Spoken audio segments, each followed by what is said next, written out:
Ah, okay na anak, narinig mo? Okay po, ma. Narinig mo. Blessed is the man that walketh not in the counsel of the ungodly, nor standeth in the way of sinners, nor sitteth in the seat of the scornful. But his delight is in the law of the Lord. It is in the law that he meditates day and night. And he shall be like a tree planted by the rivers of water, that bringeth forth his fruit in his season. His, his leaf also shall not wither, and whatsoever he does shall prosper. The ungodly are not so, but are like the chaff with the wind that driveth away. Therefore the ungodly shall not stand in the judgment, nor sinners in the congregation of the righteous. For the Lord knoweth the way of the righteous, but the way of the ungodly shall perish. Hallelujah. Hallelujah. Sandali lang po ha. Meron lang po akong gagawin because hirap po talaga ng wala po akong kasama na dahil lang. Kumusta po ang bawat isa? Kumusta po ang ating ah, Monday up to Wednesday ng hapon? Okay. So now let us now proceed.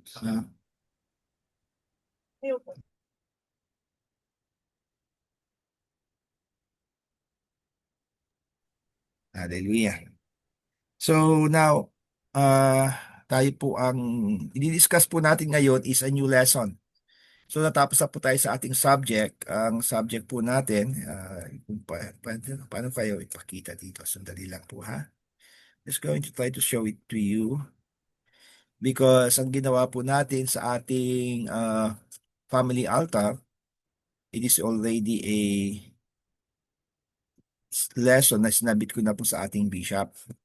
At sandali po, ipakita ko po sa inyo para makita po ninyo as we are waiting for the others to come. Ito po. Nakikita niyo po yan? Okay? Kita niyo po lahat? Okay, so now, ito yung ating natapos na Power of the Kingdom series. So that is the units. So lahat to online. Yung iba pong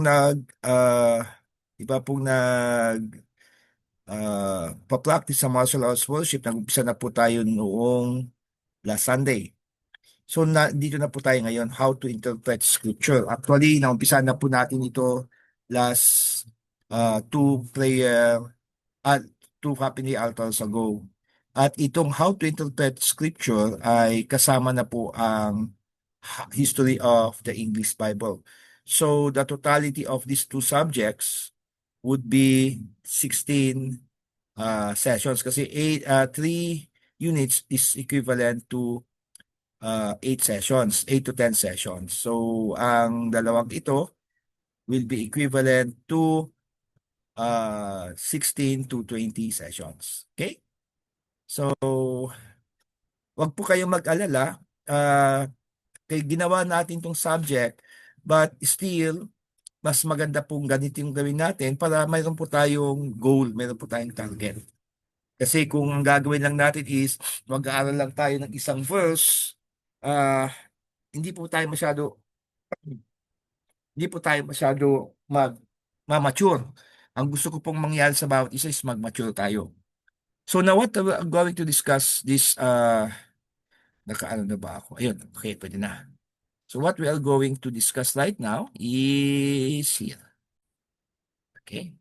So, ito po, how to interpret scripture. So the three basic, we have to learn the basics. Ito yung basics natin. Tatlo lang ituturo natin for this session.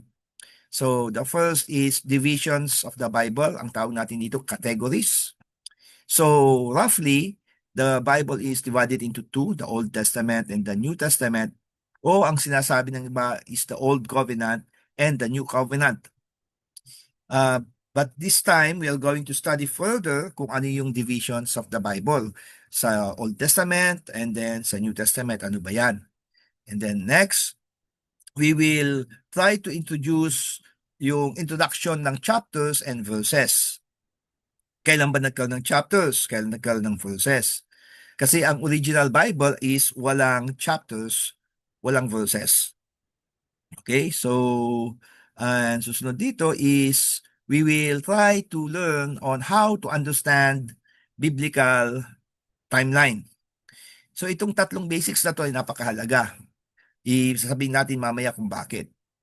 Okay, the first is divisions of the Bible categories. Let us start first with the Old Testament. So nakikita niyo po lahat? Nakikita niyo ang photo? Okay?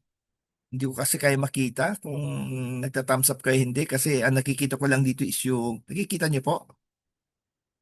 Okay, so now we have the division of the Old Testament books. We have 39 books sa Old Testament. At ito ay divided into two divisions.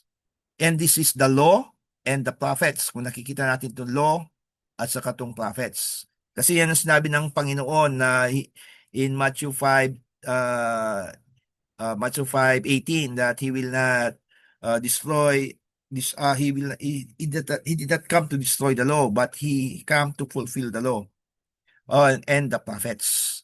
So itong law is 5 books and that's the Torah or the law or Pentateuch. That is Genesis, Exodus, Leviticus, Numbers, and Deuteronomy. And then sa prophets, it is subdivided into 3. That's history, poetry, prophetical books. So, na-send ko na po ito sa ating group chat, kaya wag ko na pong basahin. Nakikita niyo naman lahat yan.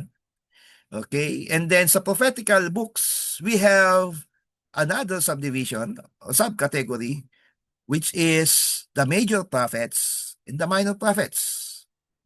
So, if we're going to total it, it will be 39 books. So 5, 12, 17, 17 plus 12 plus 5 is 34, 34 plus 5 is 39 books. So that's the divisions of the Old Testament. Now, how about the New Testament? So the New Testament is divided into 4. That's the gospel, the history, the epistles, and the prophetic. The gospel is the synoptic gospel kasi nagsisync siya, Matthew, Mark, Luke, and John. The history is the acts of the Holy Spirit. It's not the acts of the apostles, but it is the acts of the Holy Spirit because without the Holy Spirit, there will be no acts. Okay, so the acts of the Holy Spirit yan. So now, ang epistles naman is subdivided into 2. That's the Pauline epistles and general epistles. So from Romans to Philemon, na mapapansin ninyo sa baba, yung Hebrews is nakapaloob sa Pauline at saka general epistles. Because many of the scholars, hindi, ang sabi nila is some of it came from Paul and some of it came from other apostles. And then the last, of course, is the revelation of Jesus Christ, not the revelation of John, the beloved, but it is the revelation of Jesus Christ. So these are the divisions of the New Testament books. So question, why are we trying to learn divisions? Okay, number 1, parang library system. Kung gusto mong malaman about history, alam mo na kagad kung ano yung books. Kung gusto mong malaman about the prophets, sinong prophet ba? Is it a major prophet, minor prophet? So mga ganon. If you want to know more about prophetic, punta ka doon sa book of Revelations. So it's a library system. Number 2 is now we know the structure of the Bible from Genesis to Revelation. Na structure dyan eh. Napapansin nyo, in structure talaga yan. And number 3 is to understand that the Bible is infallible and inerrant. So anong connection nun? Anong connection ng divisions? Because you can see that the Bible is without fault and without error. sa kadahilanan na makikita nyo na ibinibigay ng Panginoon sa atin ng lahat ng information about the history, about the prophets, about prophetic, and about how God reveals Himself through the Holy Scripture. So that as you learn the divisions, mas madali mong matutunan kung saan ka dapat maghanap. Babalik ulit tayo sa library system.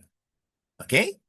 So before we go there, before we go to the next topic, may naunawan po ba natin ang divisions? Okay, so it's very elementary, the divisions. So kung gusto niyo pong pag-aralan is tingnan niyo lang po sa ating group chat. Sa mga hindi po nakasali sa ating group chat, please join us in the group chat. Okay, tuloy po natin. Nagdo-double ano. Okay, so checkin po natin next. Introduction of chapters and verses. So chapter divisions, ito po ay naumpisahan ni Stephen Langton, an Archbishop of Canterbury in 1227 AD. 1227. And ang Wycliffe Bible of 1382 ang nag-umpisang magkaroon ng chapter divisions. Pero wala pang verses. So chapter lang. Kaya John chapter 3. Ayun, so babasahin mo, hanapin mo, hindi mo na mahanap yung John 3:16. So John 3 lang. So now, the Old Testament verses, yung verses na nilagay ng isang Jewish rabbi na nangangalang Nathan in 1448. While the New Testament verses by Stephanus or si Robert Easton in 1955.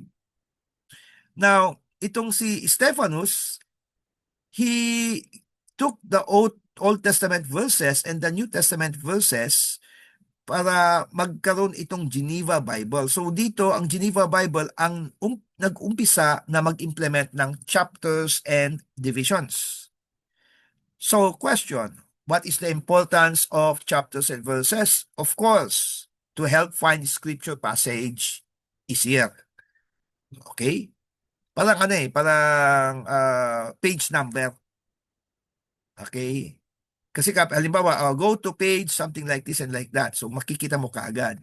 Sa atin, ang page number natin is chapters and verses. Kaya nga maski ano yung Bible na hawak mo, kung ano man ito ay iba yung nagprint, pero King James, alam natin kung saan. Hindi na kailangan yung tawag ito, yung uh, page number.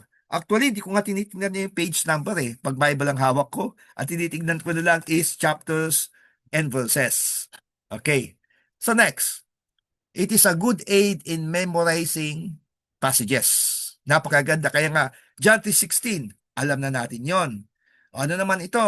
Pag sinabing, let your light so shine before men, alam niyo na kaagad, Matthew 5:16. So, it is a good aid to memorize verses or passages. The last is it helps to determine sermon text and Bible devotion plans. Ang tawag natin dyan is standardization. So, therefore, anong ibig sabihin nito standardization? Kapag sinabi kong let us open our Bibles in the book of Romans chapter 12 verse 1 to 2, mas tulad na sabi ko kanina, madaling mahanap sa Bible natin even though magkakaiba ang type ng Bible natin. Ibig sabihin, iba yung nag-publish. Okay? Kaya nga sa church, 'di ba, may malaki, may maliit, na may maninipis na Bible. So iba-ibang nag-publish niyan. So standardization means that once na nagsabi ang isang pastor o isang Bible study exhorter or teacher, alam na natin kaagad. O ito yung lesson natin next week. You try to read Matthew chapter 5 verse 17 to 19. So something like that. So yan yung ibig sabihin ng yun yung kadahilanan kung bakit napakahalaga ng chapter and verses. Now let's go to understanding biblical timeline. Ito naman yung matindi. Medyo matindi ito kasi may tanong eh, sino bang nauna? Si Belshazzar o si Bathsheba? So, hindi nila alam. Sino bang mas nauna? Mga ganon. So, hindi nila alam kung anong sasagot nila. So, ano bang mas nauna? Yung Ark of the Covenant o Noah's Ark? So, yung mga iba, hindi na nila alam kung anong sasagot nila. Kasi, oo nga no, ano ba nauna? So, sino bang mas nauna? Si Abraham ba o si Job? So, without knowing the biblical timeline, nahihilo tayo. So, we have to understand the biblical timeline. So, to know how to place Bible characters and events in a proper time frame. Yan yung halaga ng understanding biblical timeline. So, the next is to prevent the approach of mindlessly memorizing long lists of dates with names and incidents. Kung pwede nyong capture to, you just picture it or screenshot ninyo para maunawaan ninyo. To prevent the approach of mindlessly memorizing long lists of dates with names and incidents. Actually, yung mga pangalan, hindi na masyado mahalaga yan sa totoo lang. Simula doon kay Adan hanggang kay Abraham, hindi na masyado importante, masyado yung mga pangalan nila. Hindi mo kailangang i-memorize. Ang napakalaga i-memorize na pangalan, take out of this, Adam. Number 2, Abraham. Number 3, Moses. Number 4, David. Number 5, Daniel. And the last but not the least, Jesus Christ. Okay? So bakit? Explain ko mamaya yan. Kasi itong mga factors na ito, ma-establish mo, madali mo nang ma-establish kung ano ba yung mga nasa gitna. Ano ba meron dito, ano meron diyan. So mas madali mo nang ilagay. Para bang cabinet. So itong cabinet na ito ay cabinet, halimbawa ito yung cabinet ni Abraham, alam mo na kung sino yung mga ano doon. Alam mo na si Lot ando doon sa timeline between Abraham and Moses. Alam natin na si Joseph the Dreamer is nasa timeline between Abraham and Moses. Alam natin na si King Saul ay nasa timeline between Moses and David. At alam din natin na ang panahon ni Hezekiah is nasa panahon ni between David and Daniel. Okay? At alam din natin na lahat ng mga ibang mga prophets like Malachi is nasa timeline between Daniel and Jesus Christ. So madali mo nang makuha. So you no longer memorize the dates, the names, and the dates sa names at incidents. Ang kailangan mo lang malaman is ano ba ang nauna. Napakahalaga yan. Magbigay ako ng example. If ko lang muna to. Okay. Okay. Ano bang mas nauna? Martial law o EDSA revolution? Sino nakakaalam? Martial law? Pero ni? Martial law. Martial law. Okay, kailan nangyari yun? Martial law is 19... Exact date. 72. Wala no, hindi masyadong hindi alam. 1972. Basta 1972, alam mo, 1972. Pero karamihan sa atin, hindi natin alam. Okay, kailan na may EDSA revolution? February 22 to 25, 1896. Ay, Wow. 1986. 1986. Okay, so at least memorize mo. Pero sa iba dito, tulad ko, hindi ko alam, hindi ko memorize yan. Pero alam ko na mas nauna yung EDSA revolution mas nauna yung martial law bago sa EDSA revolution.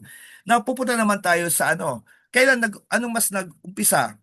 Vietnam War o World War II? World War II po. O kailan yon nag-umpisa? 1941. 1941? Opo. Okay. Kailan nag-umpisa ang Vietnam War? 1960s. 60s, di ba? So, that time frame. So, at least alam natin within that time frame. The same thing, kailan pinanganak si Adan? Hindi natin alam. Okay?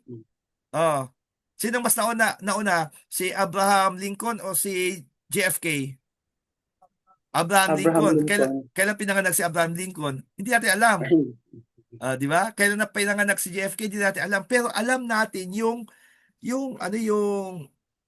events. Sino ba mas nauna?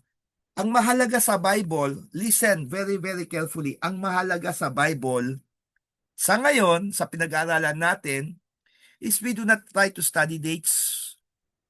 We try to study what are the events. Kasi pag nakuha natin events, na ilagay natin yan, na isort natin, madali mo nang ilagay ang mga bawat isa. So bakit ko ibinigay itong anim na ito? Unang-una, Adam, nag-umpisa sa pinakauna, let's say 6,000 BC. Susunod si Abraham. Abraham nag-umpisa ng 2,000 BC. Susunod si Moses, nag-umpisa sa ng 1,500 BC.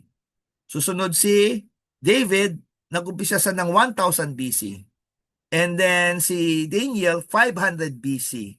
Si Jesus Christ is 1 AD. So ano ba yung BC?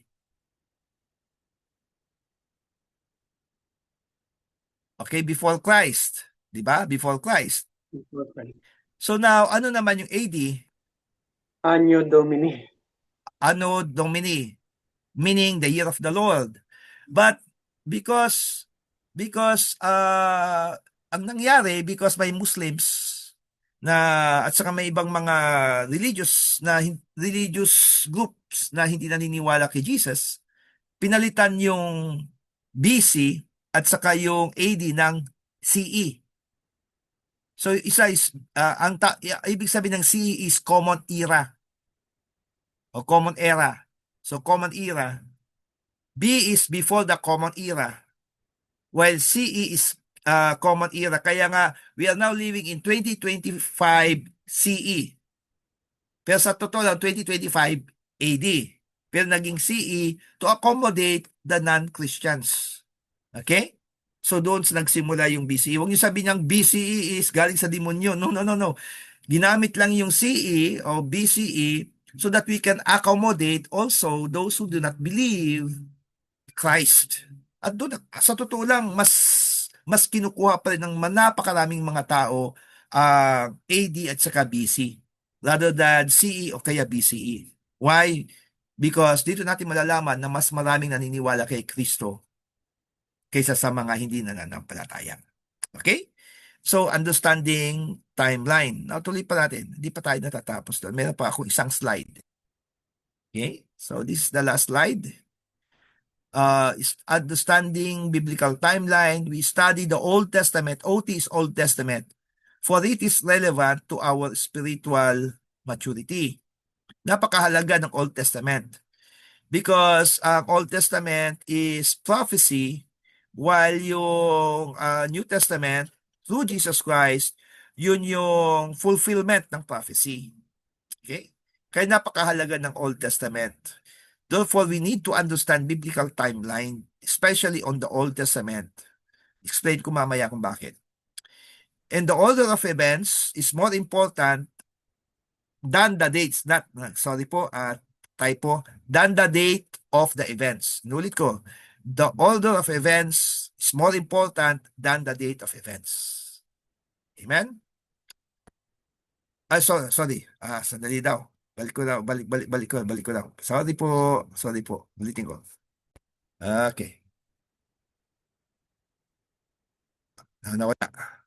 Sandali lang Okay. May nagreklamo dito. Sandali! Sabi niya eh. Okay. Okay, sandali i-screenshot nyo lang mga kapatid. Screenshot nyo para mabilis. Okay. Okay. Sige. Okay na? Na-screenshot nyo na? Oo. Okay na? Okay? So that we can go ahead.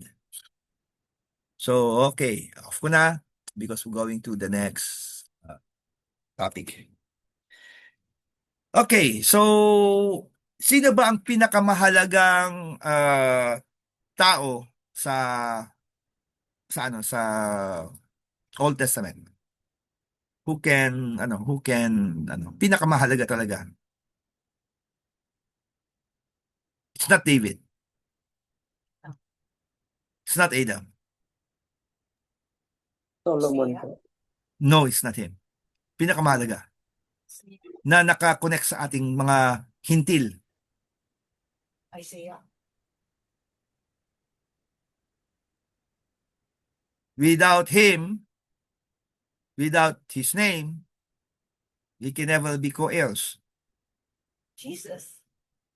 Old Testament. Starts with the letter A. A. It's Abraham. Ay, Abraham. Di ba? By faith. We are Abraham's seed. Okay? We become Abraham's adopted children. Therefore, we become heirs and co-heirs in Christ Jesus. Amen? Di ba na-discuss ko na yan? So now, bakit ko sinasabi to sa inyo mga kapatid? Ang Genesis chapter 1 to chapter 11 na-discuss yung history ng ginawa ng Panginoon sa buhay ni Adan hanggang dito po sa buhay ni Abraham. Hindi natin masyado to binibigyan ng pansin, sa totoo lang, sa mga bagong mananampalataya. Ang binibigyan natin ng pansin yung kay Abraham. Pero mahalaga eh. Hindi ko sinasabi hindi mahalaga. Hindi. Mas binibigyan lang natin ng pansin kapag bagong mananampalataya ang ating kinakausap is yung si Abraham. Napakahalaga si Abraham. Kaya kapag Old Testament ang pinag-uusapan, Abraham ang dapat nating puntahan.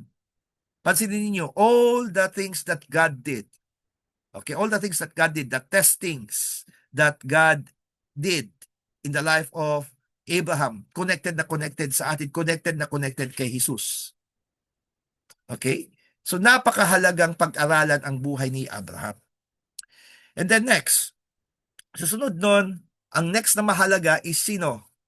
Si Moses. Bakit si Moses? Si Moses ang connection sa law, sa batas. Without the law, we become lawless. Without the law, kakapakapatay sa dilim. Kailangan natin yung law para tayo ay maging successful in life. Because do not try to be successful, but try to observe the law so that success will follow.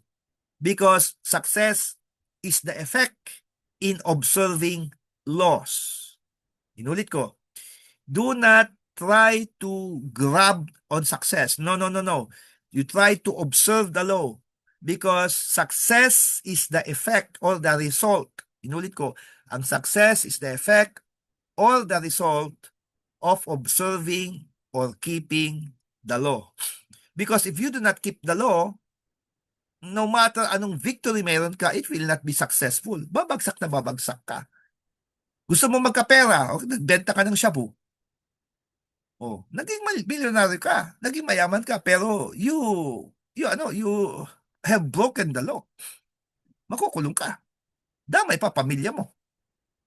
O gusto mo maging politician, anong ginawa mo? Oh, wait, sino to? May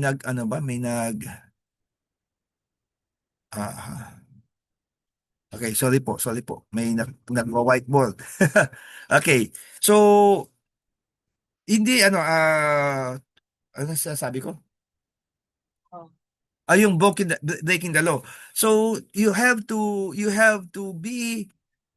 observe the law so that you will be successful in life. Kaya nga sabi ko nga success can be predicted. Okay? Success and failure can be predicted. How? Depending on how you observe the law. If you continue to observe the law and keep it, then you can predict that you will have success. But if you will not observe the law and you will not keep it, I can predict that you will be a failure. Anything that you do, it will be a failure. Okay, you will be victorious. You may win the battle, but you cannot win the war. Yung nga sabi nila, di ba?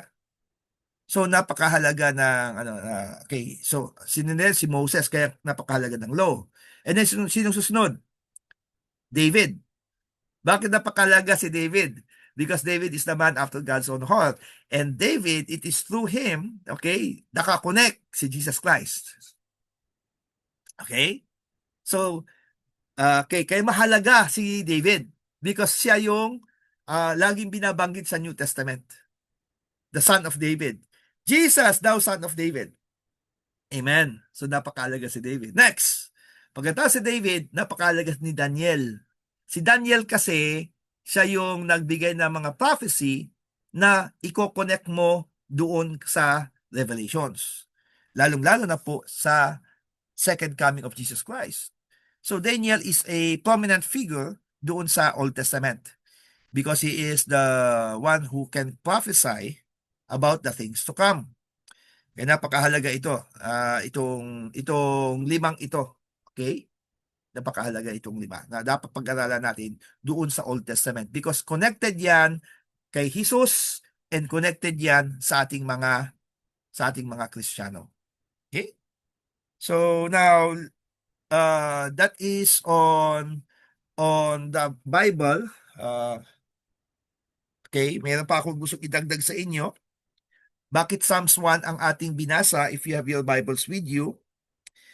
Kailangan kasi as you understand the biblical timeline, as you have understand chapters and verses, as you have understand the divisions of the Bible, you must continue to meditate on the Word of God. But once you meditate, you have to love your meditation. You have to love in reading the Word of God. Yung mas lalo kang may in love dapat. Sa napag-aralan natin dito, mas lalo kang dapat ma-excite. Ay, ganito pala, ito pala yung yung mga categories o mga divisions ng Bible. Oh, ito pala at least alam ko na. So ngayon, ito pala yung history, ito pala yung prophets, ito pala yung law. So mas magi-enjoy ka. At ang kagandahan nito, makokonek mo lahat yan, mga yan, doon sa sinasabi ni Jesus about the law and the prophets and then according to the prophets. So now you know, pag sinabing according to the prophets, dito ka maghahanap sa prophetical books. Okay? Dito sa 15 books doon sa major at saka sa minor prophets. So napakahalaga nun. And then as you delight in the word of God, take note of this. Sabi niya dito, and ang blessing is you will be like a tree planted by the rivers of water that bringeth forth his fruit in his season. Ang ibig sabihin nito mga kapatid, you will mature. You will grow. Ang napakahalaga kasi sa isang Kristiyano is spiritual maturity. Kung ang gagawin lang natin mga kapatid sa family altar is prayer, we will not mature.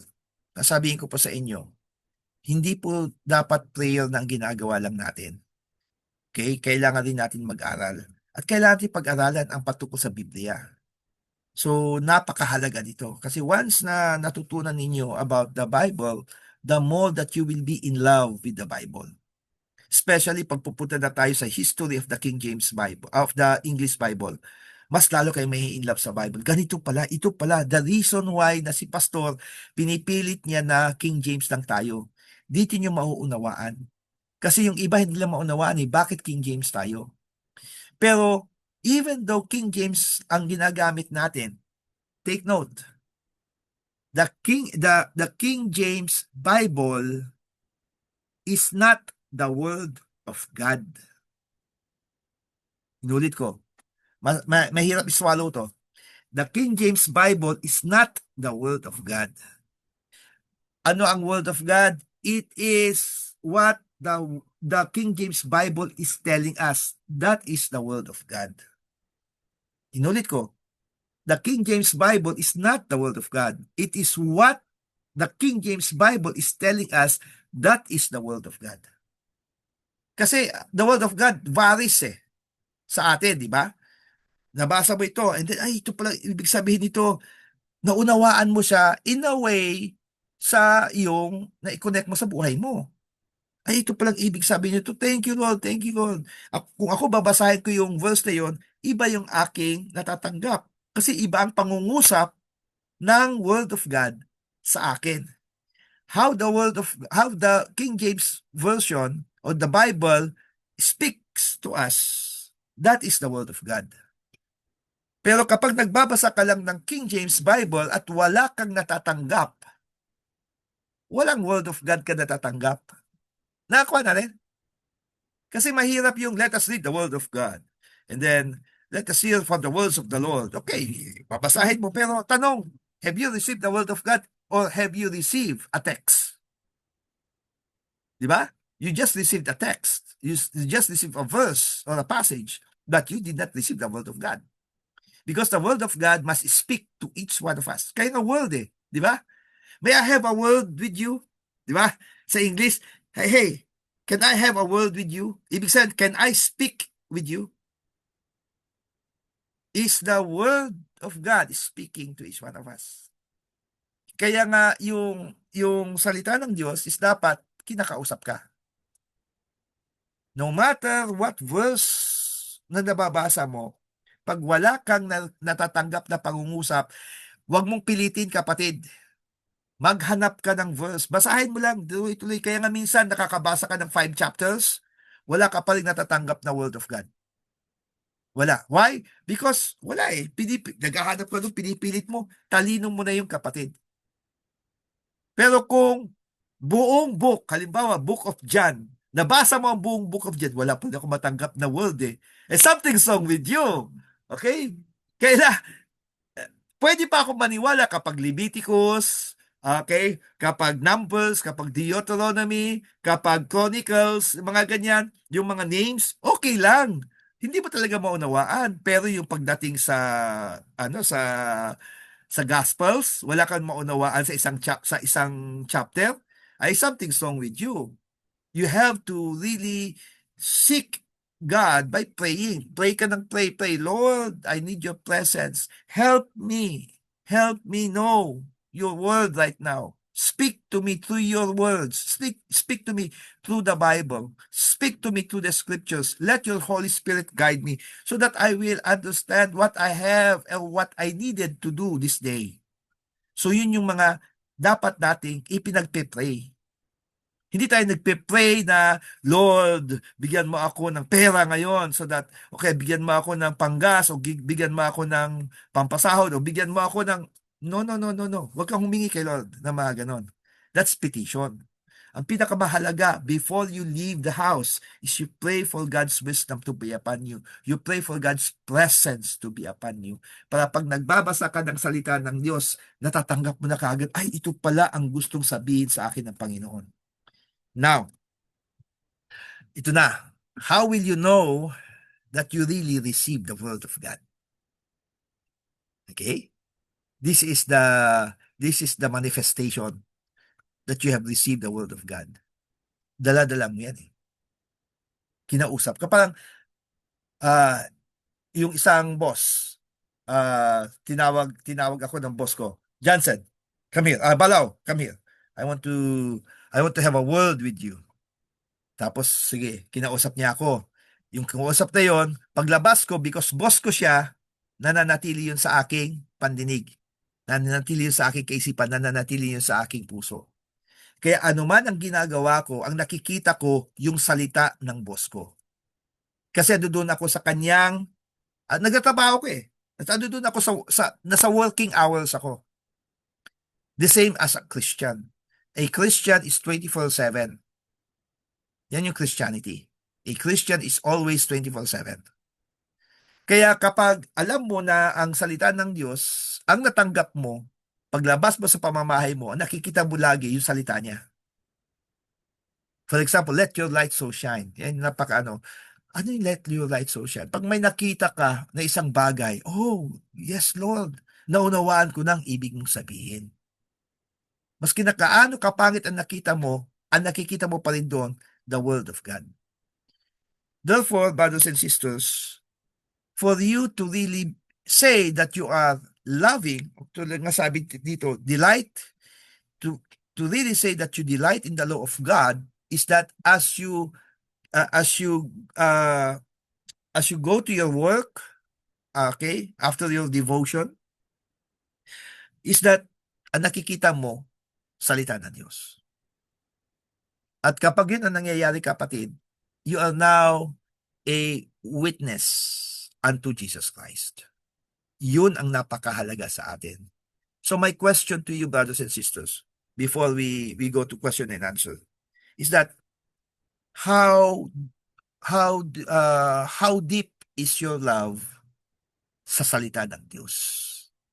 Gaano mo kamahal ang salita ng Diyos? Napakahalaga niyan. How deep is your love sa salita ng Diyos? Kasi ang madaling magsabing, I love you, Lord. When you love the Lord, you have to love His word. Marami, pwede ka magsabing, I worship you, Lord. Before you can worship the Lord, you must hear His words. You can never worship somebody without knowing who He is. You can never worship somebody without the promises that He gives. So you must know who He is, and you must receive the promise that He gives. That's the time that you can worship Him. Therefore, if you worship God, nagkikinig ka ng praise and worship, and then you worship God without hearing from Him, something's wrong with you. You are worshiping Him out of emotion, not from the Spirit. We must worship Him in spirit and in truth. What is truth? The Word of God. Therefore, if you want to worship God, you have to love the Word. Do not make a plain excuse na busy ako eh. No. Hindi ayaw ni Lord yan. May napanood ako kanina ay yung habang nagitay ako sa inyo. Diba, ako ng orchestra, yung mga yon. Yung Mormon Tabernacle Choir. Nakita ko po ang mga musicians nila, drummers, tapos yung lahat, musicians, pati yung mga umaawit. Kukonti lang yung mga bata. Lahat may edad na. Ibig sabihin, lahat sila professional. Hello? Lahat sila professional. Yet they serve the Lord. Sa Panginoon, hindi rason yung presidente ka ng Pilipinas. Hindi rason yan. Hindi yung rason na ikaw ay nagtatrabaho sa isang busy office. No. If you do not serve the Lord, what you're doing is just plain selfish. You have to serve the Lord. How do you serve the Lord? Di ba sabi ko sa inyo, hindi yung pumupunta lang sa church na no. It's just witnessing unto Him in everything that you do. Ano man yung talent mo. Okay, mga kapatid, magkakaroon po tayo na tinatawag na career opening. Wow, career opening. Saan? Sa church. Kaya if you have a voice, if you are confident with your voice, then join the worship team. Join the worship team. If you are confident with your dancing, join the dancing ministry. If you are confident with your teaching, join the Sunday school team. Maraming pwedeng gawin sa Sundays, kapatid. Hindi lang yung magsalita ka sa harapan. Marami. You can even, maaga ka sa church and then mag-usher ka. That's also a ministry. That's serving the Lord. If you really love the Lord, you are going to do everything that you can to serve Him. Amen? The reason why I'm telling you this, because the time is near. We really need to show our love for God. Amen? Any questions so far? Wala kayong mga tanong? Babait ninyo talaga. Okay? Any question? Ako ay nagta-transfer ako eh. Okay. So may I ask everyone to turn on their caps so I can see everyone? Okay. I'm right on time. Hallelujah. Praise the Lord. Hello, anak Lorraine. And also Ate Lorna. Ayan. Hello, Marilyn, anak. Sinong kasama mo? Mag-isa ka lang, Marilyn? Opo, Pastor. Oh. Uy, Hannah! Hello, Hannah! Si Hannah ba? Ay, Jillian pala! Akala ko si Hannah. Half lang kasi nakikita ko mukha mo, anak. Okay, hello, Jill. Sino kasama mo? Ay, hello, Inang. Sino pa dyan? Ay, si kailan dalawa ni Inang? Okay. Hello, Kasi alam ko Nicole. Ha? Ano yan, anak? Jill? nasa CR po si Ma'am. Okay. Hello, Jake. Kumusta mga? Hello, Justin. Okay. Off cam daw muna si Pigeon. Okay, do you have any questions so far sa ating napag-aralan, learning the basics? Dinagdagan ko na lang po na yung sa Psalms kasi napakahalaga po yung Psalms eh. Do you have any question? So, naunawaan po ba natin? Napakahalaga po dito kasi I'm going to give a quiz next week. Next week. I'm going to give pero hindi to quiz na ibibigay ko sa inyo next week ang questions via soft copy. You have to submit the answers to me kasi kailangan daw ng report para sa ito kasi ginawa ko na po tong Bible School. Ang discipleship, ginawa ko na tong discipleship and Bible School at the same time. Kaya kung sino man uma-attend dito and you want to take the exam, okay, you may, but as you have taken the exam, you have to register. Magre-register kayo. Wala yatang bayad yun. Okay. So, anyway, do you have any questions so far? Wala? Okay. So, abangan niyo po ang susunod na Q&A. Ito po ay tanong mula sa napakaraming mga tao. Sa sobrang katanungan nila, abangan niyo po. At ang tanong is, ano bang pangalan ng Diyos? Okay? So, abangan niyo po yun. Okay, so ano bang pangalan ng Diyos? Okay, so yeah, that's one good question. So kung may mga Q&A pa rin kayo, sige. Kasi ako, ang ginagawa ko na lang, dahil wala akong mahintay na Q&A mula sa inyo, naghahanap ako ng Q&A mula sa iba-ibang mga tao na hindi sa akin tinatanong, kundi tinatanong sa iba. Na yung iba, sinasagot nila ng kalokohan. So, pero ito, sasagutin natin sila ng biblical. Okay? Amen. So I do hope that you have learned something. I'm just going to turn off my recording.